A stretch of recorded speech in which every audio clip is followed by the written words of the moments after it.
두 천사가 여행을 하던 도중 어느 부잣집에서 하룻밤을 보내게 되었습니다. 거만한 부잣집 사람들은 저택에 있는 수많은 객실 대신에 차가운 지하실에 비좁은 공간을 이 천사들에게 내어줬습니다. 딱딱한 마룻바닥에 누워 잠자리에 들 무렵 늙은 천사가 벽에 구멍이 난 것을 발견하고 그 구멍을 메꿔 주었습니다. 젊은 천사는 의아했습니다. 아니, 우리에게 이렇게 대우를 하는 자들에게 이런 선의를 베풀 필요가 있습니까? 그러자 늙은 천사가 대답했습니다. 눈에 보이는 게 다가 아니라네. 그 다음날 밤 두 천사는 아주 가난한 집에 머물게 되었습니다. 농부인 그 집의 남편과 아내는 그들을 아주 따뜻하게 맞아주었습니다. 자신들이 먹기에도 부족한 음식을 함께 나누어 줬을 뿐만 아니라 자신들의 침대에 내주어 두 천사가 편히 잠잘 수 있도록 배려를 아끼지 않았습니다. 다음날 아침 농부 내외가 눈물을 흘리고 있었습니다. 이유는 그들이 우유를 짜서 생계를 유지할 수 있었던 유일한 소득원인 하나밖에 없는 암소가 들판에 죽어 있었기 때문입니다. 젊은 천사가 화가 나서 늙은 천사에게 따졌습니다. 어떻게 이런 일이 일어나게 내버려 둘 수 있습니까? 부잣집 사람들은 모든 걸 가졌는데 도와주면서도 궁핍한 살림에도 자신들의 가진 전부를 나누려 했던 이들의 귀중한 암소를 어떻게 죽게 내버려 둘 수가 있단 말입니까? 그러자 늙은 천사가 이렇게 대답을 했습니다. 우리가 부잣집 저택 지하실에서 잘 때 난 벽 속에 금덩이가 있는 것을 발견했지. 나는 그 벽에 난 구멍을 봉해서 그가 금을 찾지 못하게 한 것일세. 어젯밤 우리가 농부의 침대에서 잘 때는 죽음의 천사가 그의 아내를 데려가려고 왔었네. 그래서 대신 암소를 데려가라고 했지. 눈에 보이는 게 다가 아니라네. 많은 사람들과 많은 성도님들이 이렇게 말을 할 때가 있습니다. 위에서 말씀드렸던 젊은 천사처럼 하나님은 참 공평하지 못할 때가 있다고 말을 합니다. 어쩔 때죠? 하나님을 믿지도 않고 악한 사람들 같은데 그 사람들은 잘 되는 것 같고 말씀을 지키며 성실하고 정직하게 살아가는 우리는 손해를 보는 것만 같습니다. 그러나 우리가 보지 못했기 때문에 알지 못하기에 그것이 불공평하게 보이지만 보는 것이 다가 아니라고 오늘은 말씀해 주시고 계시는 것입니다.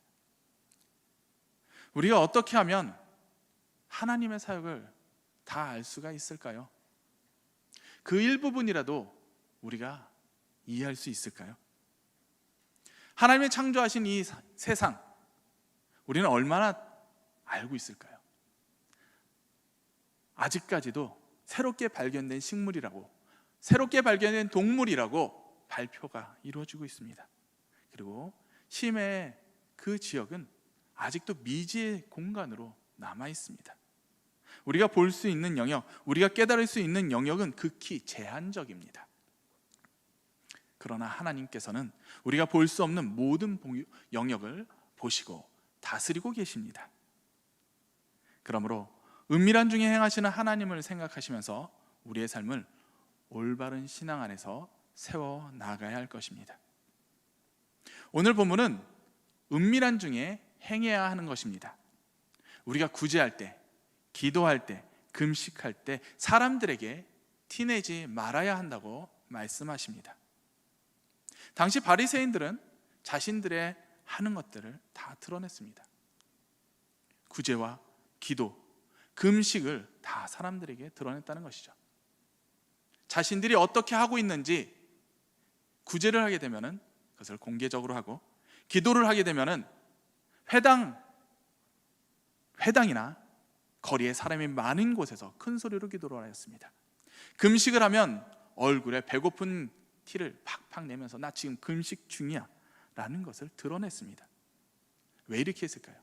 나는 이렇게 율법을 철저하게 지키는 사람이라는 것을 사람들에게 보여주길 원했습니다. 그를 통해서 사람들의 존경을 받기를 원했죠. 이러한 그들을 향해서 예수님께서는 이렇게 말씀하셨습니다. 마태복음 6장 5절 말씀입니다. 내가 진실로 너에게 이르노니 그들은 자기 상을 이미 받았느니라. 아멘. 그들은 이미 자기 상을 받았습니다. 그러나 그들이 받은 상은 하나님의 상이 아니라 사람들의 상을 받은 것입니다. 그런데 지금 우리 기독교인들도 바리새인들처럼 보이는 것에 의존하고 보이는 상을 받으려고 하는 경향이 있습니다. 내가 경험한 것, 내가 이해하고 받아들일 수 있는 것들만 받아들인다는 것이죠. 우리는 분명 하나님도 믿고 지옥도 믿고 부활도 영생도 믿습니다. 그리고 예수님께서 이 땅에 다시 오실 것이라는 그 분명한 재림의 약속도 믿고 있습니다. 그러나 우리의 삶은 이런 믿음과는 전혀 상관없는 삶을 살아가고 있다는 것이죠. 믿는다는 것은 무엇입니까? 믿음이라는 것은 단지 우리의 다짐과 말로서 끝나는 것이 아닙니다. 믿는다는 것은 우리의 삶 속에서 드러나야 합니다. 만일 우리가 믿는다고 하면서 생활에서 그 귀한 복음의 말씀들, 예수 그리스도의 가르침이 드러나지 못한다면 그것은 우리의 믿음을 점검해 보아야 할 것입니다. 야고보서 2장 26절에 영혼 없는 몸이 죽은 것 같이 행함이 없는 믿음은 죽은 것이라고 말씀하고 있습니다. 야고보 사도는 삶에서, 생활에서 말씀이 드러나지 못한다면 그 믿음은 죽은 것이라고 분명하게 말하고 있습니다. 그리스도인이라면 적어도 보이는 것보다는 보이지 않는 것에 더 주목해야 할 것입니다. 영상을 하나 준비를 했습니다. 영상 속에 흰옷을 입은 여성들이 패스를 하게 되는데요, 흰옷 입은 여성과 검은색 옷을 입은 여성이 있습니다. 그 중에 흰옷을 입은 여성들이 패스를 몇 번을 주고받는지 한번 세어보시기 바랍니다. 아마 보신 분들도 분명히 거기 계실 겁니다. 그래도 한번 보시겠습니다.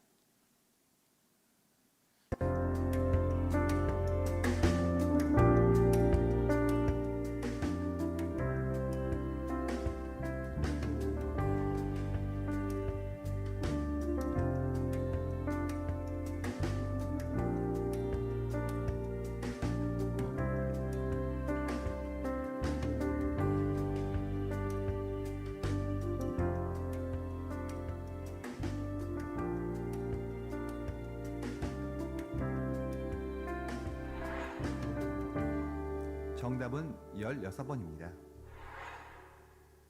그런데 혹시 고릴라 보셨나요?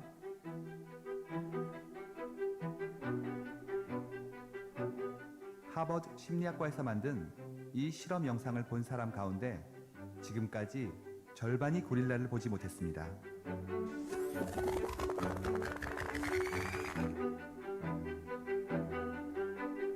고릴라를 보셨다면 여성 한 명이 밖으로 나가고 커튼 색깔이 바뀐 건 어떤가요? 보셨나요? 있는데 못 보는 거죠. 그리고 없다고 생각하는 거죠. 우리가 그 관성에 따라서 자기 하는 일에 막 몰두하고 이러다 보면 이 세상이 바뀌는 걸 잘 모르거든요. 못 본 사람들은 아예 못 봤다는 인지조차 못합니다. 예. 어떻게 정답 많이 맞추셨습니까? 저도 농구공 16개만 맞췄습니다. 고릴라까지는 봤어요. 혹시 커튼과 여성이 빠지는 것을 보셨습니까? 저는 못 봤습니다. 되게 신기한 거는 전에 봤던 영상인데도 못 봤어요. 몇 년 됐더니 또 새롭더라고요. 이것은 무엇을 우리에게 말해주는 걸까요? 우리는요, 눈에 보이는 것을 대단히 중요하게 여깁니다. 본대로 판단합니다. 어떤 분들은 이렇게 말을 합니다. 내가 본 것이 아니라면 믿지 않는다고. 그런데 우리 이 영상은요, 지금 우리가 본다는 것이 얼마나 단편적인지를 우리에게 보여주고 있습니다. 우리는 보고 싶은 것만 보고 또 보고 싶은 대로 본다는 것입니다. 이는 우리가 보이는 것을 의지한다는 것이 얼마나 불완전한 것인지를 우리에게 보여주고 있습니다. 그럼에도 불구하고 우리는 이러한 보이는 것에 의존하여 하나님 나라의 마음을 두기보다는 보이는 것에 더 마음을 두고 있다는 것입니다. 베드로후서 3장 10절에는 이렇게 기록하고 있습니다. 그러나 주의 날이 도둑같이 오리니 그 날에는 하늘이 큰 소리로 떠나가고 물질이 뜨거운 불에 풀어지고 땅과 그 중에 있는 모든 일이 드러나리로다. 이 땅에 보이는 모든 것들은 사라진다고 말씀하십니다. 무너지고 풀어질 것이라고 말합니다. 그러므로 우리는 이 땅에 없어질 것에 마음을 뺏기지 말아야 할 것입니다. 그러나 이 땅의 많은 성도분들이 진리 가운데 뿌리를 내리고 보이지 않는 천국을 바라보기보다 세상의 부귀영화, 형식주의에 흔들리고 있습니다. 몸은 교회에서 섬김의 자리에 있지만 마음의 눈은 세상에 빼앗겼다는 것이죠. 예수님께서는 이사야 선지자를 통해 이러한 세대에 대해 이렇게 말씀하셨습니다. 마가복음 7장 6절에서 8절 말씀입니다. 이르시되 이사야가 너희 외식하는 자에 대하여 잘 예언하였도다. 기록하였으되 이 백성이 입술로는 나를 공경하되 마음은 내게서 멀도다. 사람의 계명으로 교훈을 삼아 가르치니 나를 헛되이 경배하는도다 하였느니라. 너희가 하나님의 계명은 버리고 사람의 전통을 지켰느니라. 아멘. 이런 외식하는 신앙으로 변질되는 이유는 무엇입니까? 그 이유는 눈에 보이는 것에 마음을 빼앗겼기 때문입니다. 그러므로 그들의 눈은 세상을 바라보며 살아가고 있습니다. 믿음의 조상 아브라함은 그의 하나님의 말씀대로 그 말씀에 순종하여 본토 친척 아비집을 떠나서 가나안으로 향했습니다. 그러나 아브라함이 애굽에 도착했을 때 그는 바로에게 죽임을 당하고 아내를 뺏길 수도 있다는 그 두려움에 휩싸여서 자신의 아내를 누이라고 불렀습니다. 무엇입니까? 하나님께서 분명히 그에게 약속을 주셨습니다. 큰 민족을 이루겠다. 그런데 그 약속보다 그 두려움, 지금 눈앞에 있는 그 두려움이 더 컸기 때문에 그는 그의 아내를 누이라고 불렀던 것입니다. 하나님의 말씀보다 지금 현재 보이는 두려움이 더 크다면, 또한 하늘의 상급보다 눈앞의 상급이 훨씬 커 보이고 갈급하다면 우리의 눈은 세상을 향하게 됩니다. 그러나 하나님께서는 분명하게 말씀하여 주십니다. 세상의 것은 다가 아니다. 세상의 것에 마음을 뺏기지 말라고. 요한일서 2장 17절 말씀입니다. 이 세상도 그 정욕도 지나가되 오직 하나님의 뜻을 행하는 자는 영원히 거하느니라 라고 말씀하십니다. 보이는 이 땅은 잠깐이면 지나갑니다. 우리는 보이지 않는 하늘나라 영원한 본향을 바라보아야 할 것입니다. 그러므로 우리는 보이는 세상에 흔들리며 세상을 보이기 위해 살아가는 것이 아니라 하나님께 보이기 위한 삶이 되어야만 할 것입니다. 그렇다면 하나님께 보이기 위한 삶은 어떤 삶입니까? 예수님께서는 이렇게 말씀하셨습니다. 은밀하게 하라.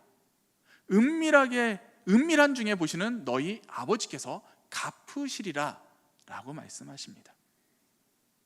우리가 가장 마음에 두어야 할 것은 영원한 생명의 길입니다. 오늘 본문에서 예수님께서는 너희의 구제를, 기도를, 그리고 금식할 때 은밀하게 하라고 말씀하십니다. 은밀하게 한다는 것이 무엇입니까? 은밀하게 한다는 것은 사람들에게 보이지 않게 한다는 것이죠.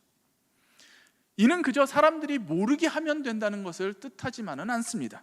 이 말씀의 중심에는 사람들에게 보이지 말고 하나님께만 보이도록 하라 했습니다. 이는 지나친 형식주의를 배제하라는 것입니다. 형식주의가 무엇인가요? 목적과 의도보다는 드러나는 절차, 관습에 집착하는 모습입니다. 즉 보이는 것을 중요하게 여기는 것, 그것이 바로 형식주의입니다. 그러므로 사람들은 때로는 자신이 한 일을 다른 사람들이 알아주지 않으면 섭섭하게 생각한다는 것이죠. 이는 세상뿐만이 아닙니다. 교회에서도 마찬가지입니다. 이렇게 내가 열심히 봉사를 했는데, 이렇게 내가 열심히 했는데 몰라준다면 상처를 받는다는 것이죠. 이것이 바로 형식주의입니다. 또한 요즘은 자기 PR 시대라고 말을 합니다. 자신의 강점도, 자신의 선행도 사람들에게 보이게 드러나야 한다고 말을 합니다. 자기의 가치를 스스로 드러내고 보임으로써 증명하는 시대가 되었습니다. 자신의 성과를 감추고 은밀하게 행한다면 어찌 보면 매우 손해보는 행동이라고 할 수 있을 것입니다. 그러나 하나님께서는 분명하게 우리에게 이렇게 말씀하십니다.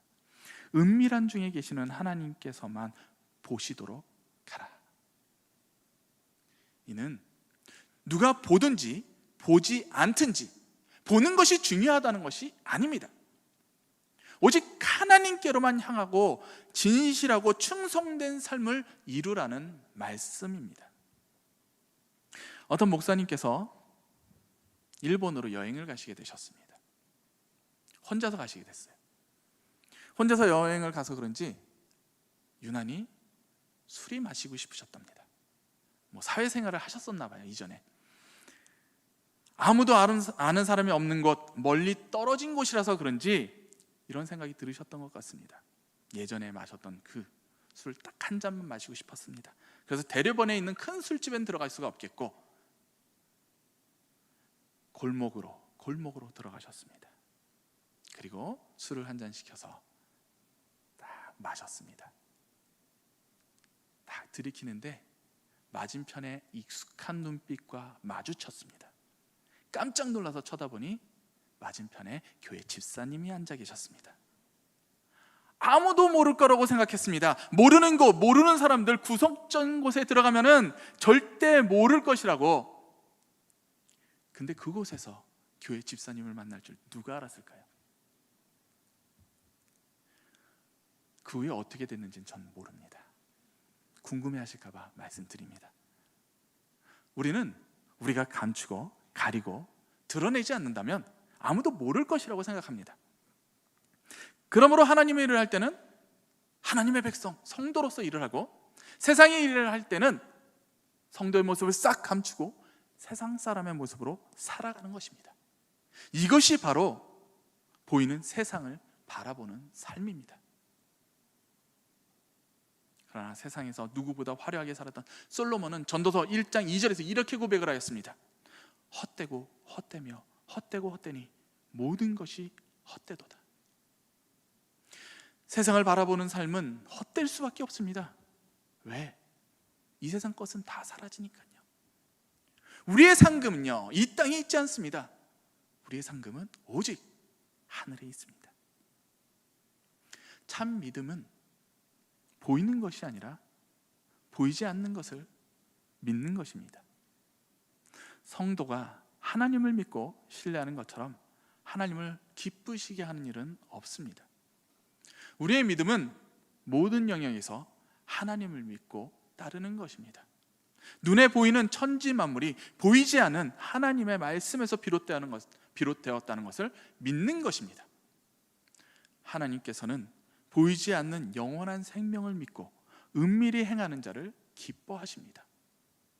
지혜로운 결단으로 주님과 동행하면서 주님께 인정받도록 영과 진리로 행하는 신실한 삶을 이루시는 우리 춘천 성광교회 모든 성도님들이 되시기를 축복합니다. 이 시간 함께 기도하겠습니다. 하나님, 우리는 어리석어서 세상에 보이는 것을 바라보고 세상을 향하여 살아갈 때가 너무나도 많이 있습니다.